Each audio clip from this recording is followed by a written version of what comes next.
Hey guys. Alright, so factoring out a GCF with numbers can sometimes be a little difficult, but we have our calculator trick that we can use. When we're dealing with variables, that's not so much the case. We don't have a calculator trick, but it actually is pretty easy once you understand it. So I'm going to do my best to help you understand. Factoring out a GCF when you're dealing with just variables. So when you're dealing with just variables, what you want to do is take out the most amount that each one can give, right? So for instance, if we're looking at my first example here, I have x squared and I have x.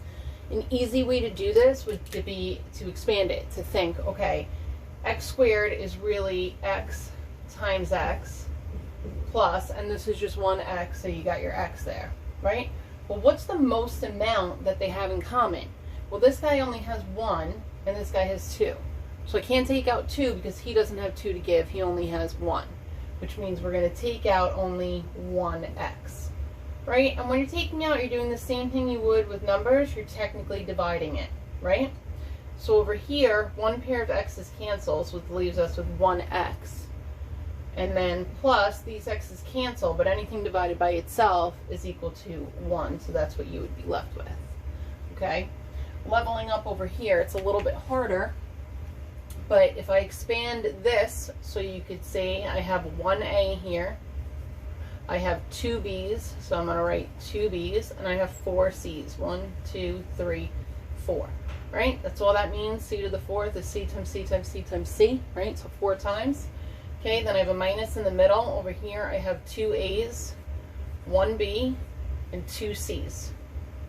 Right, now the greatest common factor between them is the most of each letter that they have, that they both have, right? So this one has 1a, this one has 2.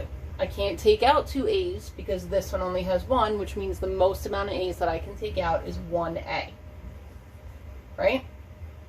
And then I look over here, there's 2 b's over here, so can I take out 2 b's? Well, they both have to have 2 b's in order for me to take out 2, but this guy only has 1, so that means I can only take out 1b.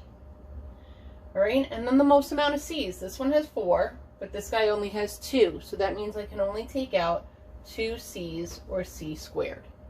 Okay, so then we're going to divide each part by what we're taking out. 1a, 1b, and 2 c's.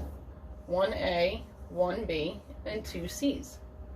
So then what's in our leftovers, sorry, this is a little smushy over here. What's in our leftovers? Well, these would cancel. These would cancel. I can cancel 2 c's, and I'm left with 1b and 2 c's for this one, so c squared. Bring down my minus sign. I've got these a's that cancel, so I'm left with 1a on top. My b's cancel, that goes away, and so do my c's. So what's left over here is just a minus a. All right, so there's GCF with factoring variables. This one's a little bit harder because there's 3 terms, but I'm not going to expand this time. I'm just going to show you how my mind works, okay? I look at this, I'm going to look for the smallest exponent of the first variable x. This is a 2, this is a 4, over here there isn't one, so I know that it's a 1. Well, 1 is the smallest number of exponent that I can take out, which means it's the most that I can take out is 1x. Okay, my next variable is a y. I have a 3 exponent, I have a 2 exponent, and over here I have a 1. Well, if 1 is the lowest exponent, then that's the only thing I can take out is 1.